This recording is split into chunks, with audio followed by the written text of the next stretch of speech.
माध्यमातून बाबासाहेबांनी पूर्णपणे परिवर्तित केला।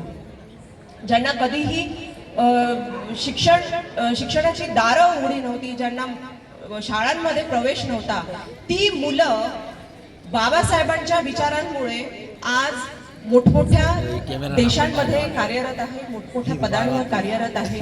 खरं तर 50-75 वर्षामध्ये इतका मोठा आमूलाग्र बदल होणे हे जगात असं दुसरं कुठे उदाहरण नाही आहे, जे बाबासाहेबांमुळे या देशामध्ये सिद्ध झालं, समृद्ध झालं। आपण सर्वच बाबासाहेबांच्या विचारांना मानणारे आहोत आणि निश्चितच बाबासाहेबांनी जे संविधान आपल्याला दिलं आहे त्या संविधानाच्या विचारांना मानणारे आहोत। समता मूलक समाजाची रचना व्हावी हाच या आजच्या महानाट्याचा कदाचित आपल्या सर्वांसाठी संदेश असेल। बाबासाहेबांचे कार्य आपल्या सर्वांना माहिती आहे, विशेष करून महिलांसाठी मी एवढंच म्हणेन की जर बाबासाहेब नसते तर कदाचित मी आज इथे या स्टेजवर उभी राहून तुमच्यासोबत बोलत नसते।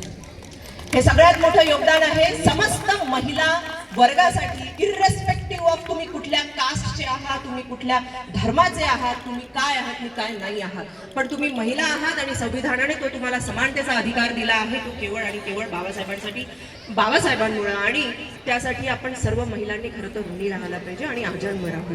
आजच्या या भव्य दिव्य कार्यक्रमासाठी ज्या लोकांनी सर्व परिश्रम घेतलेले आहेत त्या सर्वांचं मी मनापासून अभिनंदन करते आणि आभार मानते की तुम्ही आम्हाला पुन्हा एकदा बाबासाहेब परत दाखवून दिले। आणि हे केवळ महाराष्ट्रापुरतं मर्यादित न राहता तेलुगू भाषिक लोक, आंध्र, हैदराबाद मधून लोक इथं येतात आणि आमच्यासोबत संवाद साधतात, त्यांची कला ते प्रदर्शित करतात, तर त्यांच्यासाठी खरंच खूप जोरदार टाळ्या वाजवा। धन्यवाद।